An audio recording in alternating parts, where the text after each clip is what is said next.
Thiên Hà xin kính chào quý vị khán giả. Chúng ta đang có mặt tại Mississauga Convention Center và hôm nay Thiên Hà rất là vinh dự được có một buổi phỏng vấn trực tiếp cùng với bà Thủ Hiến tỉnh bang Ontario, bà Kathleen Wynne. Hello, Madam Premier. It's a pleasure to meet you and thank you very much for being with us today. It's my pleasure. Thank you very much. In your opinion, what can be done about the rising cost of electricity in Ontario? So, if I just step back, we have made a lot of investment in the electricity system in Ontario.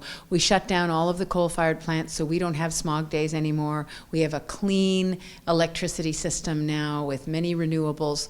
We've rebuilt many transmission lines around the province. We had to make those investments so that it would be a reliable system. When we came into office in 2003, there were a lot of brownouts and blackouts, and that has all changed. So we've made investments.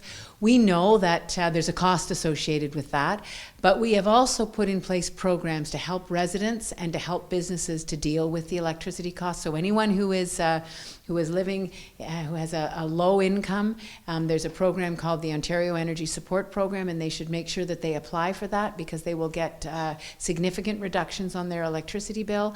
And as I said, we have put programs and conservation programs in place for businesses so that they can deal with electricity costs as well.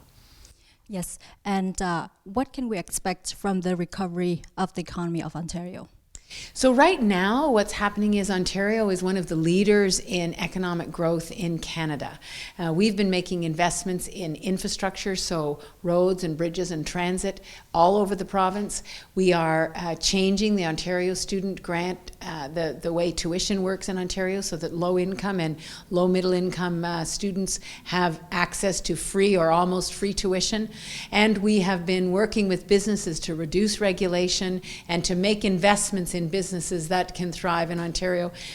And we're developing the Ontario Retirement Pension Plan, which will guarantee that by 2020, all workers either have a retirement plan, a pension plan from their business, or they have the Ontario Retirement Pension Plan. So all of those things working together have meant that we are leading growth in the country, and we are also on track to balance our budget to eliminate the deficit by next year. So we're doing well in Ontario, but we have to continue to make those investments. We have to continue to work with the business community so that growth will continue.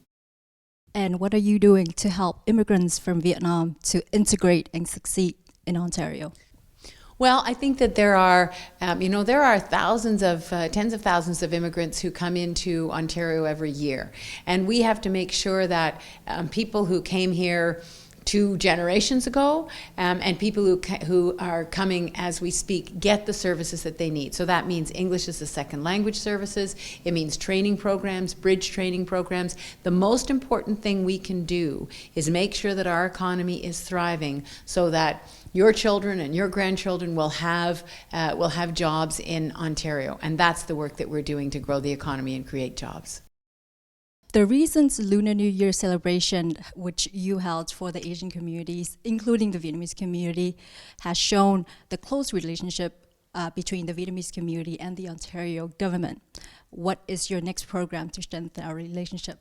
Well, a lot of those programs I talked about, like the English as a second language programs that we fund in Ontario, along with the federal government funds some of those as well. The bridge training programs that help people who come with a credential from another community, including from Vietnam, that it can help them to get into work here. We set up a fairness commissioner so that when someone comes in with foreign credentials, they can move more quickly through the system. All of those are designed to support communities that have been here for some time, because the Vietnamese Canadian community has been here for many years. But as new residents come, they have access to those services. Yes, we thank you. And you are the first woman to take on the role as Ontario Premier. Are there any advantages or difficulties in being a female leader, and what is the message you'd like to send to our female audience? Well, the message I would like to send, and I've realized this since I've been in this role for the last 3 years, that there are many young women who are very excited to see a woman in this leadership role, because then they can see themselves possibly being in that role in years to come. So I would just say to any young women in Ontario, hold on to your dream, do what you want to do, and you know there's lots of support for you through government and through our schools, and we want you to live to your full potential. Once again, Madam Premier, we thank you very much for your time. Thank you very, very much. I appreciate it.